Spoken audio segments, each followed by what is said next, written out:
So just a little quick message to the people making our bunny hopper skirts. The pattern didn't quite fit onto the fabric because the fabric wasn't very wide.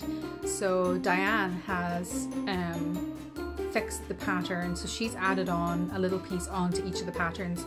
So what you receive will be a circle already cut with a little piece added on to it. So from there you can follow the next video, which shows the little pattern already attached, but Diane has done that for you. So all you're going to do is take the circle that you have and hem the edges. So the hems on the edges are always, for me, just a single fold with a zigzag stitch that goes over the edge of it. That's sufficient for these kind of dresses. They won't get a lot of wear and tear, and the zigzag just helps to keep all the little threads in check. So yes, that's the first thing that you're going to do. Take your circles and hem all your edges all the way around. You're only going to fold over about a centimetre, maybe even a little bit less, whatever's easy for you. Okay? So here's our skirt with that piece sewn on.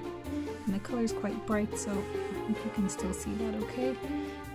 It's a little bit puckered, but to be honest, you're not really going to notice that once the skirt is hanging properly. So what I've also done is hemmed the edge. So I've done a single fold hem with a zigzag stitch over it, which is totally sufficient. Instead of having to double roll a hem like you normally would do, the zigzag just keeps all those little threads in check, and that's enough for you to do. So you would also do that at the split in the back. So I haven't done that here yet, but you would just roll that over one little single fold and you would hem that down. What you would also do is run a little stitch across the back here to stop this from splitting all the way down if somebody is quite rough with putting on and off their skirt. So I'll show you that when it's complete. We're just going to run a little line of stitch across there. So the next part is to put a lining inside these skirts. We decided just to give them a wee bit more body by putting a polyester lining on the inside. This one is more like a satin lining, but you'll be using polyester lining. They're really similar anyway. This one's just a bit shinier than the polyester. So all I've done is cut using the template. I'll direct you to the right template. Using the template, cut a circle. I pretty much a little bit smaller than the one that you've done. You can see the skirt is actually bigger.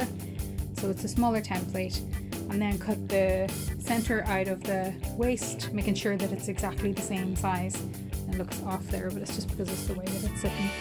And all you're going to do is, now I haven't put the split in this one yet, I'm going to do that afterwards. I'm going to actually sew it to the dress. So we're actually just going to pin this together, at least a little bit of pinning, and do it all the way around, starting at the back this time and working our way around to the other side. And that's just in case we have any extra, we haven't measured this properly. So just going to sew that all the way around. What I've actually already done, I forgot to say, is that I've already hemmed this. So polyester lining and hemming don't really go together. As you can see, it's really wiggly, and that's totally fine. It's no problem at all. So I've done the usual. I have just folded it over once and given it a zigzag. Now you want to make sure you catch all the little threads in this one, because lining, the threads that come out of lining are incredibly thin and incredibly annoying, so you want to make sure you capture all of those in there. So we're going to sew the two waistbands together, okay, from here all the way around, and I'll show you that when it's done. So here we have the hem of the waistband sewn together. So what I've done actually is I've sewn it all the way around once, and then I went around a second time really close to the edge to try to catch all those little fibres that are coming out the edge. And at the end I have this much difference in my two waistbands. That's probably because the polyester has a bit more stretch than the poly cotton. So because of that reason, I am going to make a split in the polyester.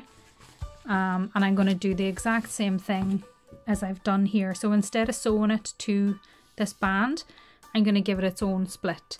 Now, if you put yours together and you don't have this gap here, If yours is kind of matching pretty much, then you would just sew the polyester to the cotton. So you would just pin that down and sew it flush, and then sew it, if you've got anything left over, just roll it over and sew that again so that you're kind of capturing everything inside.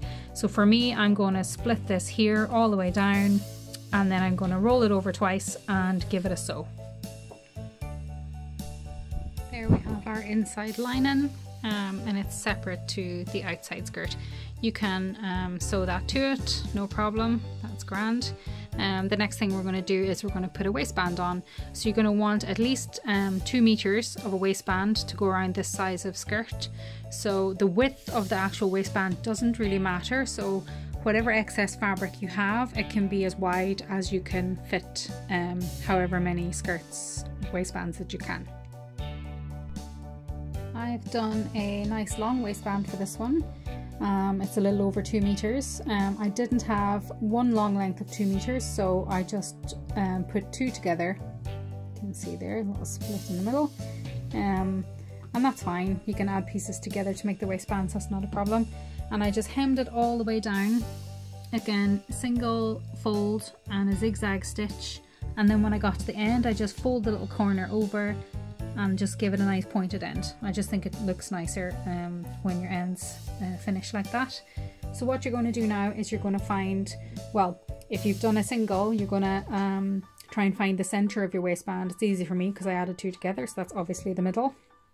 So you find the center of your waistband, then you're going to find the center of your skirt, which will be directly opposite, or should be directly opposite, where you've put the split in the back. So here's the center of the front of my skirt. And what you're going to do is you're going to sew your waistband to the skirt, making sure that your dots are facing each other. Okay, so you're going to sew these together, and you start in the middle at the front, just because it's easier to get it right. At least I find it that way anyway. So you start at the middle, you go all the way to one end. Okay, so there's your end. And then you start in the middle again, and you go all your way to the other end. It just stops you from ending up with one long waistband on one side at the back and one was short. So that's just a little way to kind of figure that one out. So that's that one. I'm going to show you now when it's finito. There is your waistband complete now. Attached all the way around. If you've sewn enough zigzags on this, you shouldn't really have any fluffy ends coming off your polyester lining. If you do, you can always just run another stitch over that to capture them. Just chop off the little ends like here, and then you can just run your stitch over that again. Okay. So there is your completed skirt. It's got a nice swing to it. And there's your bow at the back. The reason I leave these so big and so long is so that you can cover over that little split that we need for them getting inside. That just does the job for them. And that's it.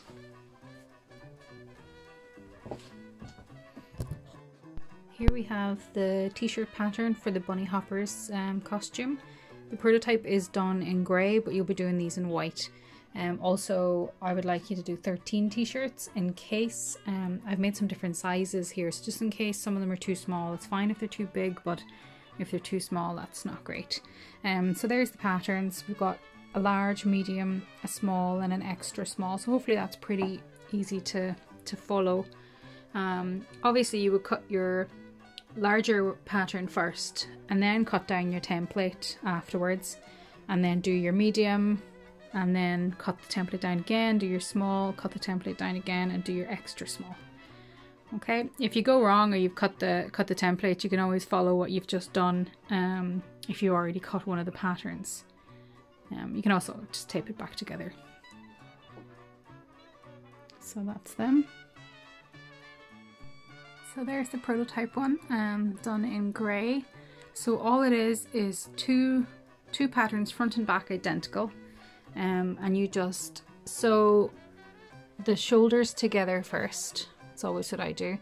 And then sew your sides together So I've done my usual just a zigzag stitch. If you think this fabric is going to fray a lot, then you might just run a second zigzag over the edges, unless you have an overlocker. You can overlock the edges of that. So I've done the two shoulders, and then afterwards I've run over the edge here with the hem. So you'll see what I've done there. I've run over the actual fraying edges with the zigzag, and that's fine. That's really all you need. So that is the prototype for that. If you look at the back, I've put a little split in it, just like we do at the back of the skirts. Again, this is just to get your head over. These little frays, I wouldn't worry about too much. They'll be on the inside. But obviously you can trim them off, and you can run another stitch over that with a zigzag or whatever to capture all those if you want. So that's it. I'll show you that on the mannequin. Here we have just a piece of the lining that we used for the inside of the skirt. We're going to take a strip of that to make the little bow that goes around the neck. As much as possible, we're going to match the linings with the base colour of the skirt. So we had an orange skirt with white dots, so try to get a lining to match, so that we can then use that on the neck. It might be a case that we have a pink lining to do the purple and the pink skirts. If that's the case, that's no problem at all, and the colours are close enough. Anyway, so that is just cut in a straight line, as big as I could really get it out of the pattern that the fabric that I had left. And again, it's a really simple zigzag over the edges, one fold. I don't know if you can see that really clear. Yeah, so one fold over and a zigzag over the edges of the fabric to capture all the little lines. If you need to double sew it, that's totally fine. If you need to roll it over twice, that's fine as well. And then I like to taper off the edges because I think it just looks a lot better than when things stop straight. If you struggle with that, don't worry, just make it stop straight. It's not going to make a huge difference to the overall thing if it stops straight like that. It just looks a little better when it tapers off. So that is your little neck bow. We'll just get them to tie it really simply. It's not going to go into a bow, so it doesn't need to be super long. And I'll show you that on the mannequin now, along with the grey top.